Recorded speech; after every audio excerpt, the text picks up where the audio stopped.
नयाँ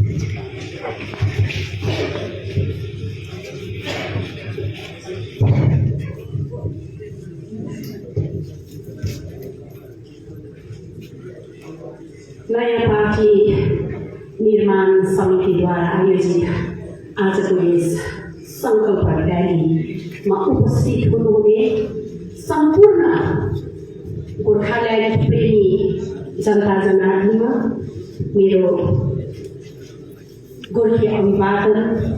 जय गोर्खा।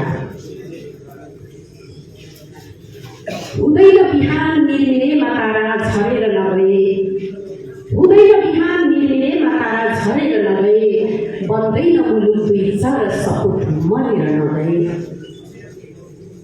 यो कविताको असर अनि यस्ता कविताहरू पढेर 1986 मा हाम्रा धेरै युवा दाजुभाइ दिदीबहिनी गोर्खाल्यान्डको निम्ति शहीद बनेका थिए। के को निम्ति? मुलुक बनाउनका निम्ति। अनि त्यो मुलुक चाहिँ हो गोर्खाल्यान्ड। गोर्खाल्यान्ड बनाउनका निम्ति हाम्रा शहीदहरूले दिएको जुन त्यो एउटा त्याग छ, जुन त्यो बलिदान छ, आजसम्म पनि शहीदहरूको त्यो सपना पुरा भएको छैन। आज ती महान आत्माहरू भट्किरहेको छ। अनि शहीदको नामको माथि, गोर्खाल्यान्डको नामको माथि गोर्खाल्यान्डलाई बेची खाने भाँडो बनाएर धेरै एजेन्टहरूले जातिमाथि गद्दार गरिरहेको छ।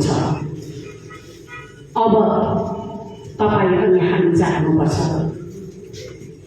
1986 देखि लिएर आजसम्म हेर्नुहोस्, 40 वर्ष भइसक्यो हामीले यो युद्ध लडेको, यो आन्दोलन लडेर आजसम्म यहाँ आइपुग्दा हामीले दुईवटा ठुला आन्दोलन 40 वर्ष अघि लडिसक्यौँ। तर यो माग गरेको आज गोर्खाले देशमा 100 वर्ष पनि काटिसकेको छ। तर 100 वर्ष पार लागेको यो माग आजसम्म फत्तिन सकेको छैन। तर हामी सरकारलाई भन्न चाहन्छौँ, त्यो स्वतन्त्र भारतको सपना हाम्रो पूर्वजहरू, हाम्रो गोर्खाहरूले पनि देखेका थिए। अनि भारत स्वतन्त्र बनाउनका निम्ति हाम्रा पूर्वजहरूले पनि आफ्नो ज्यानको प्राणको बलिदान दिएका थिए। अनि हामी त्यही पूर्वजहरूका गोर्खा सन्तानहरू हौँ। आज यस देशमा यस गोर्खालाई अन्याय, अत्याचार, पीडा, दमन जुन भइरहेको छ, त्योबाट गोर्खा विकास पाएको छैन। अब समय आएको छ जाग्ने, अब समय आएको छ एकत्रित हुने। मैले अस्ति मात्र पनि दिल्लीको जन्तर मन्तरबाट सम्बोधनमा राखेको थिएँ हाम्रा जेनजी नानीहरूलाई, जेनजी भाइ बहिनीहरूलाई। साँच्चै हो, अबको आन्दोलन, अबको जेनजी भाइहरूले काममा बोक्नुपर्ने अवस्था आएको छ। 1986 जो नानीहरू आज तपाईँहरू यहाँ हुनुहुन्छ, तपाईँको बाजेले लड्नुभएको थियो त्यो आन्दोलन, तपाईँको बाजेले लडेर आज तपाईँको नानीले पनि त्यो अहिले पनि आज तडपिएर आन्दोलन गोर्खाल्यान्डलाई भन्न परेको एउटा बाध्यता रहेको छ। यसोस्ले गर्दा 1986 देखि लिएर 2017 सम्म ती महान शहीदहरू, ती महान आत्माहरूको आत्मालाई कदर गर्दै हामीले आज यहाँनिर सङ्कल्प लिएका छौँ आफ्नो माटोलाई बचाउनका निम्ति। अनि सङ्कल्प लिएका छौँ हामी यही माटोको निम्ति भोलि गएर मर्न अनि आत्मा दाहा दिनसम्म पनि तयार हुन्छ भनेर हामीले सङ्कल्प लिएका छौँ। सरकारले यति खेलाइसीसँग, सरकारले यति सजिलोसँग नलिउन् आजको यस सङ्कल्पलाई। म आफूलाई घोषणा गर्न चाहन्छु, म आफूलाई प्राउडली भन्न चाहन्छु, म गोर्खाल्यान्ड एक्टिभिस्ट हुँ। अनि भोलि यदि समय आएको खण्डमा यदि यस माटोले मान्छ भने म आफ्नो आत्मा दाहा गर्न पनि पछि हट्ने छुइनँ। यसोस्ले म भन्न चाहन्छु हाम्रा जेएनजी भाइ बहिनीहरूलाई, अबको यो आन्दोलन तपाईँले आफ्नो काँधमा लिनुपर्छ। तर दुईवटा कुरा जुन दुईवटा कुरा म तपाईँहरूको अग्रज हुनको नाताले म तपाईँहरूलाई भन्न चाहन्छु। मेरो सुझाव अबका जेएनजीहरू सचेत हुन जरुरी छ अनि अझ जेएनजीहरू सतर्क हुन जरुरी छ। अबको आन्दोलन हामीले बौद्धिक रूपमा आन्दोलन गरेर अघि बढ्नुपर्छ। अब प्रत्येक आन्दोलन प्रत्येक बाटोहरू जहाँनिर हामीले गोर्खाल्यान्डको आवाज गुन्जयमान गर्छौँ त्यहाँ हाम्रा अगुवाहरू हाम्रा नेताहरू आवश्यक छ। त्यसले गर्दा हाम्रा जति पनि गोर्खाल्यान्ड चाहने मन अनि मस्तिष्क भएका समर्पित भावनाहरू अब हामी एकत्रित हुन आवश्यक छ। गोर्खाल्यान्ड यो केवल दार्जिलिङ तराई डुवर्सको मात्र यो मुद्दा होइन। तपाईँ हामीले बुझ्न जरुरी छ गोर्खाल्यान्ड यो एउटा भारतभरि छरेर बसेको गोर्खाहरूको अस्तित्व अनि चिनारीको मुद्दा हो। त्यसैले गर्दाखेरि गोर्खाल्यान्ड अन्य अरू राज्यमा छरेर बसेका प्रत्येक गोर्खाहरूले पनि मेरो गोर्खाल्यान्ड मेरो दायित्व हुन सक्नुपर्छ। यस मुद्दालाई मेरो भनेर सम्बोधन गर्न सक्नुपर्छ अन्य क्षेत्रमा रहेका गोर्खाहरूले पनि। र म यहाँबाट तपाईँलाई साझा गर्न चाहन्छु गोर्खाल्यान्ड एक्टिभिस्ट समूह अहिले भन्दा 5 वर्ष अघि जन्मिएर आज 5 वर्षको छेउमा आइपुग्दाखेरि गोर्खाल्यान्ड राष्ट्रिय मञ्च बनाउन सफल भएको छ। गोर्खाल्यान्ड एक्टिभिस्ट समूह यो एउटा समग्र रूपमा भारतभरि छरेर बसेको गोर्खाहरूको एउटा सफलता हो भन्न चाहन्छु म। हामी एक पाइला भए पनि गोर्खाल्यान्डको निम्ति सारेको पाइलाहरूमा हामी सफल भएका छौँ। अन्य क्षेत्रमा रहेका गोर्खाहरूले पनि काँधमा काँध र साथमा साथ मिलाएर यस गोर्खाल्यान्ड राष्ट्रिय मञ्चमा साथ दिइरहेका छन्। आउँदो दिनहरूमा पनि अन्य जति पनि छुटेका राज्यहरू जति पनि छुटेका सङ्घ संस्था व्यक्ति विशेष तर केवल एउटै मात्र मुद्दा केवल जसरी अर्जुनले माछाको केवल एउटा आँखा मात्र देखेको थिए त्यसरी नै जसले पनि गोर्खाल्यान्ड मात्र देख्छ उनीहरू सबैजना गोर्खाल्यान्डको यस युद्धमा सहयात्री भएर हामी अघि बढ्नेछौँ भन्ने हाम्रो मुख्य उद्देश्य रहेको छ। यहाँ हामी मुद्दाहरूमा अल्मलिँदैनौँ। म यहाँबाट अलिकति स्लोगन गर्न चाहन्छु। जितिया हामीलाई चाहिँदैन, जितिए हामीलाई चाहिँदैन, एकीकरण चाहिँदैन, सिक्किम विलय चाहिँदैन, छैटौँ अनुसूची चाहिँदैन, 11 जनजाति चाहिँदैन। We need Goarkhaland. We need Goarkhaland. हामीलाई केवल गोर्खाल्यान्ड मात्र चाहिन्छ। अनि यहाँ जति पनि उपस्थित हुनुहुन्छ जति पनि आउँदो दिनहरूमा जोडिएका साथीहरू हुन्छन् अनि जोडिन्छन् उनले केवल गोर्खाल्यान्ड मात्र देखेको हुनुपर्छ। यदि गोर्खाल्यान्डदेखि यताउति हेरिने कोही पनि साथीहरू यहाँ आउँछ भने हामी उनीलाई सहयात्री बनाउँदैनौँ, कदापि बनाउँदैनौँ। हाम्रो सहयात्री हुँदैन उनीहरू। त्यसले गर्दा अबको जेएनजी भाइ बहिनीहरू सतर्क हुनुपर्छ। आफ्नो छेउमा उभिने साथीले कुन मुद्दा बोकेर आएको छ, आफ्नो छेउमा बस्ने साथी कुन मुद्दाको पछि पुग्दैछ, त्यसले गर्दा अब सतर्क हुनुपर्ने समय अब आएको छ। र चाहिँ म भन्न चाहन्छु हाम्रा जेएनजी भाइ बहिनीलाई केवल हामी एउटै मात्रै मुद्दा अनि त्यो हो गोर्खाल्यान्ड। अब मैले अघि भनिहालेँ हामी वैचारिक रूपले अब हामी अघि बढ्नेछौँ, हामी बौद्धिक स्तरबाट अघि बढ्नेछौँ। 2017सम्म आएर हामीले हेऱ्यौँ, 1986मा हेऱ्यौँ, हामीले 2007 हेऱ्यौँ अनि 2017 गोर्खाले एक हुने जुन उदाहरण, गोर्खा सडकमा उत्रिने जुन उदाहरण, गोर्खा शहीद हुनु जुन उदाहरण हामीले दिइसकेका छौँ। दिइसकेनौँ, हामीले दिइसकेका छौँ।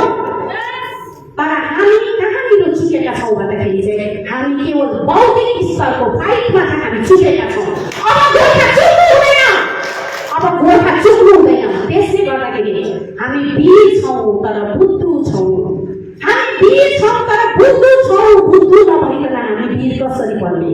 होइन होइन, अब गोर्खा वीर पनि छ, अब गोर्खा बुद्धिमान पनि छ भन्ने कुरा चाहिँ अब हामी गोर्खाले देखाउनुपर्छ। त्यसले गर्दाखेरि अब हामीसँग ठुलो चुनौती आइपरेको छ। हामी ठुलो शक्तिहरूसँग आफ्नो दस्तावेज लिएर, आफ्नो माग लिएर अघि बढिरहेका छौँ। शक्ति ठुलो छ, त्यसले गर्दा हामी पाइला पाइलामा सतर्क हुनुपर्ने अहिले समय रहेको छ। हामी भारत सरकारलाई भन्न चाहन्छौँ, सरकार हामीले त हाम्रो संवैधानिक अधिकार मागेका हौँ नि, संवैधानिक अधिकार मागेका छौँ हामीले।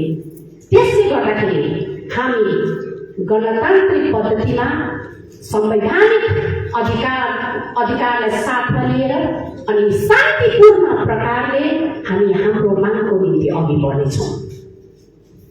पक्का हामी एउटा वैचारिक दृष्टिकोणमा हाम्रा विचारहरू मिल्ने साथीहरूलाई हामी राष्ट्रिय स्तरमा नै मिलाउँदै हामी हाम्रो मागको निम्ति अघि बढ्नेछौँ। यसले गर्दा गाउँ गाउँबाट उठ, बस्ती बस्तीबाट उठ, गाउँ गाउँबाट उठ, बस्ती बस्तीबाट उठ, यो देशको मुहार फेर्नलाई उठ। हामी यो मुहार फेर्न चाहन्छौँ। हामीले जुन प्रस्तावित क्षेत्र जुन हामीले भनेका छौँ त्यसको मुहार हामी फेर्न चाहन्छौँ। हामीले तराई डुवर्सलाई कहाँ छोडेका छौँ र? प्रस्तावित क्षेत्र हामी कञ्चनजङ्घाको शिरदेखि लिएर सुनकोटसम्म हाम्रो हो भनेका छौँ नि। हामी गोर्खाल्यान्ड चाहियो भने कञ्चनजङ्घाको शिरदेखि लिएर हामी सुनकोटको फेरिसम्म हामी छोड्ने छैन, एक इन्च पनि छोड्ने छैनौँ हामी हाम्रो प्रस्तावित क्षेत्रलाई।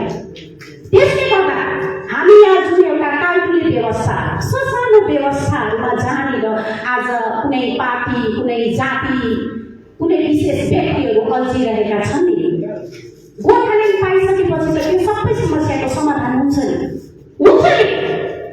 त्यसैले त हामीलाई गोर्खाल्यान्ड चाहिएको। त्यस कारणले हामीलाई टालटुले कुनै व्यवस्था होइन, हामीलाई कुनै सानोतिनो व्यवस्थाहरूतिर अब गोर्खा भुलिनु हुँदैन नि झुकिनु हुँदैन, भुलिनु पनि हुँदैन झुकिनु पनि हुँदैन। एउटै मात्रैमा गोर्खाल्यान्ड, केवल हामी गोर्खाल्यान्डको निम्ति सहयात्री भएर काम गर्छौँ। धेरैजना भाइ बहिनीहरू हुनुहुन्छ, धेरैजना क्षेत्रहरूबाट आउनुभएको छ, राज्यबाट हामीसँग जोडिँदैछन्, धेरै सङ्घ संस्थाहरू जोडिनेछन्। जो जसको जे आफ्नो एउटा गर्नु सक्ने क्षमता छन् उनीहरू त्यसरी नै एकत्रित हुनुपर्छ नि। कलाकारले कलाकारको पक्षबाट नै गोर्खाल्यान्डको निम्ति आवाज उठाएको हुनुपर्छ। साहित्यिक क्षेत्रबाट साहित्यकारहरूले गोर्खाल्यान्डको निम्ति लेख्नुपर्छ। जो जसले जुन क्षेत्रमा हुनुहुन्छ त्यही क्षेत्रमा रहेर पनि काम चाहिँ केवल गोर्खाल्यान्डको निम्ति गरेको हुनुपर्छ। हामी त्यो चाहन्छौँ।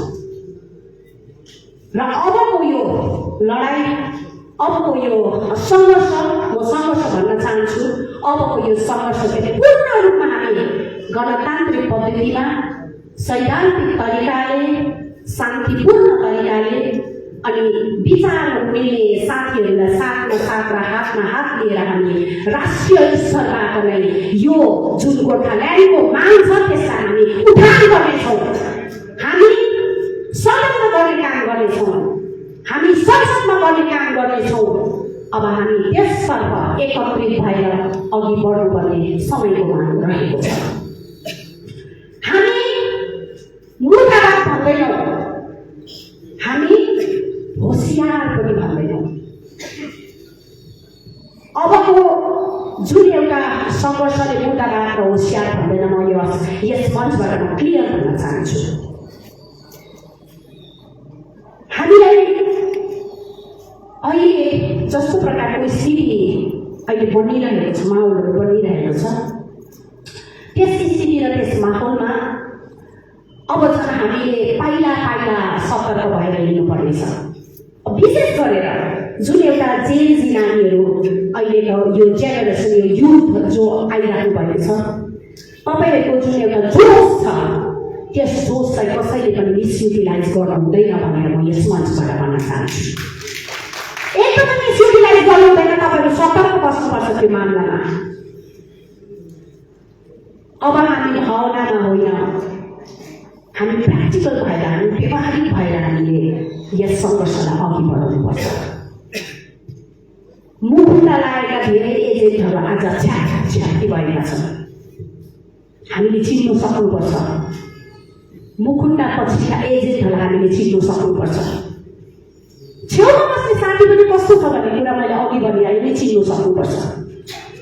तर गोर्खाल्यान्डको बाटोमा अब फेरि कोही गद्दार भएर जन्मिन्छन् भने हामी पक्का पनि ती गद्दारलाई छोड्ने छैनौँ नि पक्का पनि। तर लाग्दैछ होसियार चाहिँ भन्दैनौँ, तर हामी छोड्दैनौँ। यो कुरा यहाँबाट म भन्न चाहन्छु। एउटा अघि जुन यहाँ हाम्रा प्रिय बहिनी बालिकाले एउटा कविता पठन गरेर भन्नुभयो, सुनाउनु भयो तपाईँलाई। उहाँले एकजना वरिष्ठ साहित्यकार, कवि, प्रगतिशील साहित्यकार भन्न चाहन्छु म उहाँलाई, विकास कोटारी। मलाई जहिले पनि यो कविताले झन्झटै बस्छ। अनि यो कविता पढ्दा मलाई एक प्रकार त्यो मनबाट नै एकदम त्यो एउटा गोर्खाल्यान्डको निम्ति त्यो जोस भरिएर आउँछ। म त्यो कविता तपाईँहरूसँग साझा गर्न चाहन्छु। कविता धेरै लामो छ, तर मैले अहिलेको समयलाई ध्यानमा राखेर यो समय सान्दर्भिक होला भन्ने मलाई लाग्यो। त्यो शब्दहरू मैले जेन्जीलाई भन्न चाहिरहेको छु यो कुरा। अनि यहाँ केही शब्दहरू प्रतीकात्मक रूपमा उहाँले बताउनु भएको कुराहरू हजुरहरू प्रतीकात्मक रूपमा बुझिदिने आग्रह पनि गर्दछु। विकास गोटामीजीको यो कविता लड वीरबहादुर लड, यसको शीर्षक। तर त्यहाँबाट मैले केही पंक्तिहरू छुट्याएकी छु। यसरी आज यहाँ कि त महान हुनलाई कि त राजा हुनलाई देउता हुनेहरूको भिड छ। दुनियाँमा हजार देउता छन्, तर वीरबहादुरको कुनै देउता छैन। मन्दिर, मस्जिद, गिर्जा र गुम्बा छन् दुनियाँभर, तर वीरबहादुरको बस्ने घर छैन। साँझ घण्टा बज्छन् सबैतिर साँझ बिहान, तर वीरबहादुर र उसका छोराछोरीहरूको पेटमा सारङ्गी बस्छन्। वीरबहादुर तिमीले फुलाएको फुल चोरेर लान्छ अरूले र मन्दिरमा चढाउँछन्, तर पुण्य तिमी पाउँदैनौ। तिमीले बनाएको फल टिपेर लान्छ अरूले र देउतालाई खुवाउँछन्, तर देउता तिमीप्रति रिसिँदैन। यसैले वीरबहादुर न त तिम्रो तीर्थस्थान छ न त देउता। यसैले वीरबहादुर न त तिम्रो तीर्थस्थान छ न त देउता, बरु तिमीसित हलो हँसियारको डाली छ। यसलाई प्रतीकात्मक रूपमा तपाईँले बुझिदिनु होला।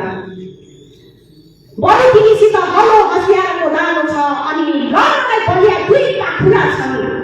यसैले म तिमीलाई आत्मसात भएर भन्छु, लड वीरबहादुर, तिमी लड वीरबहादुर लड। यसैले वीरबहादुर न त तिम्रो तीर्थस्थान छ न त देउता, बरु तिमीसित हलो हँसियारको डाली छ अनि लड्नलाई बलिया दुई पाखुरा छन्। यसैले म तिमीलाई आत्मसात भएर भन्छु, लड वीरबहादुर, तिमी लड। वीरबहादुर लड। हार्नलाई तिमीसँग केही छैन, गुमाउनलाई तिमीसँग केही छैन, तर जित्नलाई सारा संसारै छ। यो आकाश र पृथ्वी तिम्रो हो, यो प्रकृति र परिवेश तिम्रो हो, यहाँ तिम्रो विजय निश्चित छ। यसैले तिमीलाई मेरो जीव ज्यान दिन्छु, यसैले तिमीलाई मेरो जीव ज्यान दिन्छु। लड वीरबहादुर, तिमी लड। यो कविता भन्दै म मेरा आदरणीय अग्रज अनि अनुजहरूबाट बिदा चाहन्छु। जय गोर्खा, जय गोर्खाल्यान्ड। धन्यवाद।